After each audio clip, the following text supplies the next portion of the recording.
এখনো যারা ক্ষমতা আছে তারাও জনগণের ম্যান্ডেট নিয়ে আছে, সামনে নির্বাচন দিয়ে যারা আসবে তারাও জনগণের ম্যান্ডেট নিয়ে আসবে।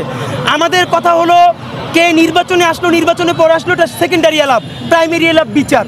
তুমি ক্ষমতায় থাকো, তোমাকেও বিচার করতে হবে, যে সামনে অন্য আসবে তাকেও বিচার করতে হবে। জুলাই পিলখানা শাপলা গণহত্যার বিচার না করে কেউ যদি দিল্লির প্রেসক্রিপশনে ক্ষমতা থাকার চেষ্টা করে, হাসিনার যেই দশা বাংলাদেশ করছে তাদেরও আমরা সেই দশা করে থাকবো। গ্রেপ্তারি পরোয়ানা জারি 100 বার করলেও কাজ হবে না, তাকে বাংলাদেশে ইন্টারপোলের মাধ্যমে ধরে এনে তারপরে কমপক্ষে যতজন শহীদ সে করেছে ততজন পরিবারের সামনে প্রতিজ্ঞায় ফাঁসি অথবা বিচার তাকে করতে হবে। ওকে, ধন্যবাদ ধন্যবাদ। পরের বছরও যে আমরা এমন নববর্ষ করতে পারবো যদি আওয়ামী লীগকে পুনর্বাসন করা হয়, তাহলে কিন্তু এই নববর্ষ আর হবে না। সো প্রত্যেকের কাছে আমার একটাই আবেদন, একটাই দাবি, যে কোনো মূল্যেই আওয়ামী লীগকে নিষিদ্ধ করতে হবে এবং হাসিনাকে ফেরত আনার যে প্রচেষ্টা চলছে সেটা নস্যাৎ করতে হবে।